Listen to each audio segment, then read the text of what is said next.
Season வந்தாச்சு. மேங்கோவில் நிறைய recipes செஞ்சு பார்க்கணும் இல்லையா?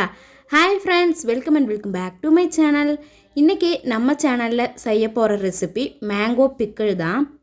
எல்லாருக்குமே இந்த மேங்கோ பிக்கிளை பார்த்தா வாயில் எச்சியுற அளவுக்கு நம்ம அதை சாப்பிட்ணுன்னு டெம்ப்ட் ஆகும். இது எப்படி செய்கிறதுன்னு பார்க்கலாம். ஃபஸ்ட்டு ஒரு கடாயில் கொஞ்சமாக கடுகு, வெந்தயம், கடுகு பொரியிற அளவும் வெந்தயம் செவப்பாகிற அளவும் வறுத்தெடுத்துக்கலாம். அதுக்கப்புறமா நம்ம மாங்காய் ஊறுகாய் போடுறதுக்கும் முந்தின நாளே மாங்காயில் கொஞ்சமாக உப்பு சேர்த்திட்டு நல்லா கலந்து விட்டுட்டு வெயிலில் வச்சு எடுத்துடலாம். இந்த ப்ராசஸ் செஞ்சால் மட்டும்தான் நம்மளோட மேங்கோ ஊறுகாய் 6 மந்த்துக்கு மேலே ஆனாலும் அப்படியே கெட்டு போகாமல் இருக்கும். நம்ம வெயிலில் வச்சு எடுத்த மேங்கோவில் ஊறுகாய் பொடி கடைகளில் கிடைக்கும், அதுவும் வாங்கி சேர்த்திட்டு பொடி பண்ணி வச்சுருக்கிற கடுகு வெந்தயம் பொடியும் சேர்த்திக்கலாம்.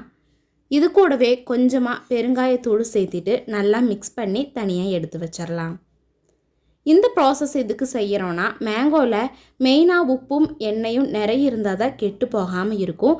அதுக்காக தான் உப்பு சேர்த்திட்டு தண்ணி விடாமல் இருக்கிறதுக்காக வெயிலில் வச்சு ட்ரை பண்ணி எடுத்துக்கிறோம். இப்போ ஊறுகாய் செய்கிறதுக்கு ஸ்டார்ட் பண்ணிடலாம். கடாயில் தாராளமாக நல்லெண்ணெய் சேர்த்திக்கலாம்.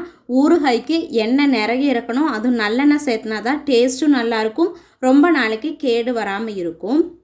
தாளிப்புக்கு கடுகும் கருவேப்பிலையும் சேர்த்திட்டு நம்ம மிக்ஸ் பண்ணி வச்சுருக்கிற மேங்கோஸையும் இதில் சேர்த்திக்கலாம். சேர்த்திட்டு ஒரு கொஞ்ச நேரம் நம்ம வதக்கி விட்டோம்னா போதும். இந்த எண்ணெய் எல்லாமே ஃபுல்லாக ட்ரை ஆயிரும். ஆனால் நம்ம வதக்கும் போது தான் அப்படி இருக்கணும். அதுக்கப்புறமா கொஞ்சம் மேலே எண்ணெய் சேர்த்திட்டு நம்ம ஒரு பாக்ஸில் போட்டு ஸ்டோர் பண்ணி வச்சோன்னா 6 மந்த்துக்கிட்டேயே வெளியில் தாராளமாக வச்சு யூஸ் பண்ணலாம். நீங்கள் ஃப்ரிட்ஜில் வச்சு யூஸ் பண்ணுறீங்கன்னா 1 இயருக்கு மேலே வேணுனாலும் இந்த ஊறுகாய் கெட்டு போகாமல் பூசணமெல்லாம் பிடிக்காமல் அப்படியே இருக்கும்.